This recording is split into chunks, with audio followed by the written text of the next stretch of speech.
Para marzo del año 44 a.C., Roma era un caos. El dictador Julio César había sido asesinado y nadie, ni siquiera quienes lo mataron, sabían qué ocurriría tras su muerte. El futuro de Roma era incierto.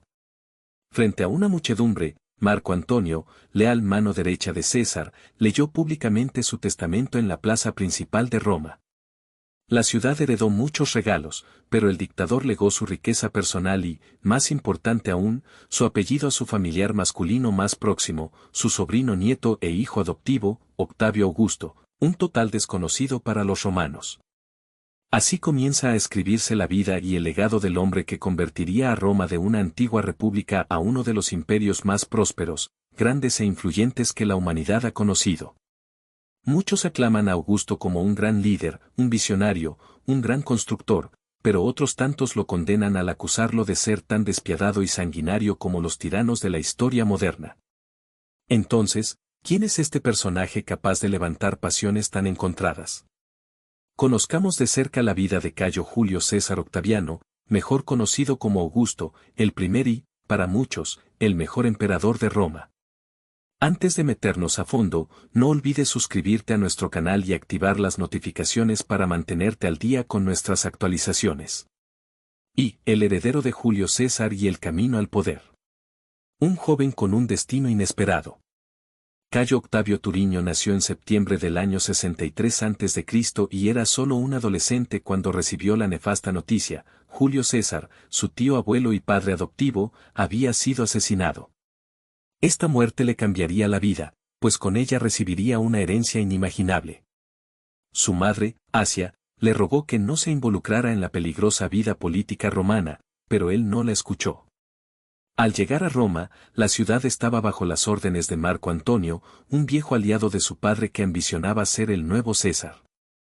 Para impedir que esto ocurriera, el Senado ideó un plan: Octavio sería la figura pública de Roma, pero no tendría poder. El orador y filósofo Cicerón habría dicho refiriéndose a Octavio: le alabaremos, le rendiremos honores y nos desharemos de él. Octavio terminó aceptando la herencia, cambiando su nombre a Cayo Julio César Octaviano, pero en Roma lo conocerían como Octavio. La inteligencia y ambición de Octavio. Marco Antonio seguía siendo una amenaza para la moribunda república. Para librarse de él, el Senado lanzó una ofensiva militar en su contra, liderada por Octavio, quien dirigió a sus legiones al norte de Italia. Marco Antonio perdió las dos batallas, pero logró escapar. En Roma celebraron, creyendo haberse deshecho de un peligroso enemigo, pero nunca advirtieron la inteligencia y ambición del hijo adoptivo de César. Con solo 19 años y como triunfador, Octavio exigió al Senado que lo nombraran cónsul, una petición que los senadores no tuvieron más remedio que aceptar. Octavio había burlado el plan de los magistrados.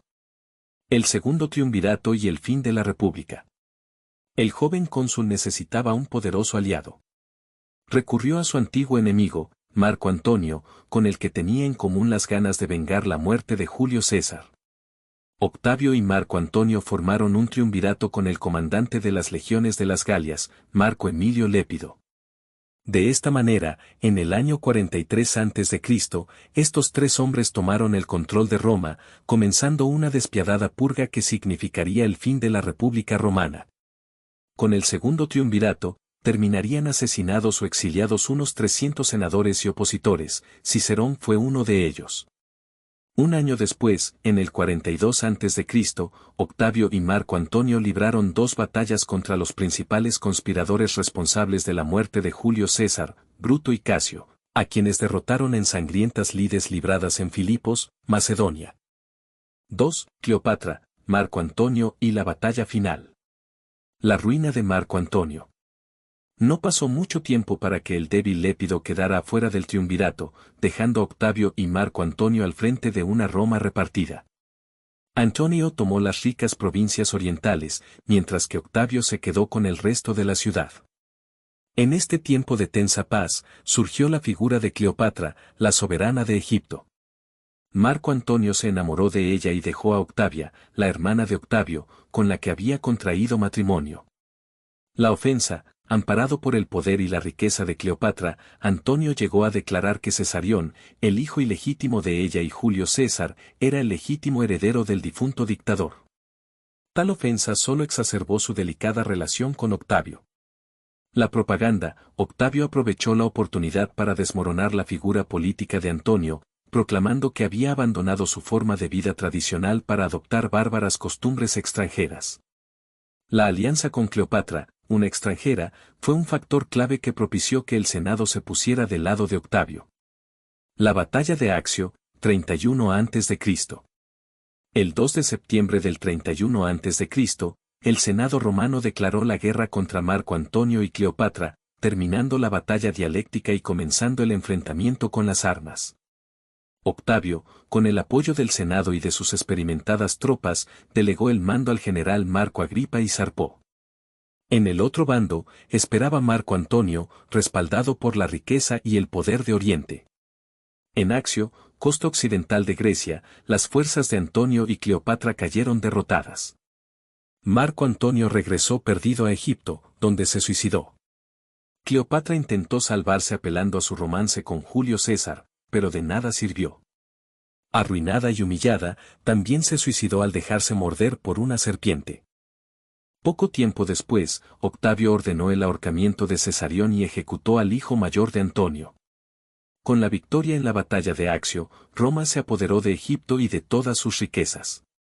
La época más próspera del imperio estaba por comenzar, la Pax Romana. El legado de Augusto, Pax Romana y construcción. El Princeps y la paz romana. Octavio regresó a Roma, un hombre de 33 años, curtido en la guerra y con el ejército y el pueblo de su lado. Una de las razones por las que es considerado el mejor emperador romano fue porque halló el equilibrio, respetó las estructuras republicanas, pero al mismo tiempo era el único al mando. Octavio se ofreció a delegar todo el poder al Senado, pero éste se negó. Por ello, adoptó el título de Princeps, el primero entre iguales, uno que le evitó cargar el peso de ser visto como dictador, pero aún así seguía acumulando el poder absoluto. Con una Roma enriquecida, pacífica y próspera, comenzaría la etapa conocida como la Pax Romana, periodo de la historia que iniciaría 200 años de estabilidad y prosperidad. El gran constructor, de ladrillo a mármol. Encontré a Roma como una ciudad de ladrillo y la dejé de mármol, dijo antes de morir. Augusto transformó la capital del imperio con un ambicioso programa de construcción y reformas. Restauró 82 templos y reparó antiguas estructuras. Amplió y limpió el río Tíber. Creó un cuerpo de bomberos y una fuerza policial urbana. Se construyeron nuevos acueductos, mejorando las reservas de agua y las primeras termas públicas. Se edificaron teatros, un anfiteatro y una biblioteca pública. Bajo la Pax Romana, el imperio ganó nuevos pueblos, carreteras y puentes. El comercio prosperó y floreció la agricultura. Roma se erigió como la capital del mundo. El culto a Augusto y la muerte. Augusto no demoró en imponer su omnipresencia, ordenando levantar imágenes de su persona, bustos, monedas, estatuas, en cada rincón del imperio, como una deidad. Su nombre se hizo aún más inmortal, uno de los meses del año recibió su nombre, agosto. Augusto anhelaba un sucesor varón para perpetuar su poder, pero su esposa Livia no le dio hijos. Adoptó a los hijos de su hija Julia, pero ambos murieron jóvenes. Finalmente, dejó el imperio en manos de su hijastro, Tiberio, hijo de Livia, con el que finalmente se establecería una dinastía imperial. Augusto cayó enfermo en el año 14 después de Cristo. A diferencia de la mayoría de sus sucesores, murió tranquilo, a los 76 años, en compañía de su esposa. Poco después de su muerte, se le declaró Dios. Augusto fue uno de los grandes genios administrativos de la historia. Su obra de reorganización transformó la decadente república en un nuevo régimen monárquico y creó una paz duradera que aseguró la supervivencia y transmisión de la herencia clásica griega y romana. Esperamos que este video te haya sido útil. Si tienes algo que agregar, por favor, compártelo con nosotros en la sección de comentarios. Dale me gusta a este video y comparte el enlace a tus familiares y a tus mejores amigos para que también sepan más de Augusto, el mejor emperador de Roma. Si eres nuevo en nuestro canal, no olvides suscribirte. No se te olvide seguirnos en todas nuestras redes sociales que van a estar aquí abajo en la descripción.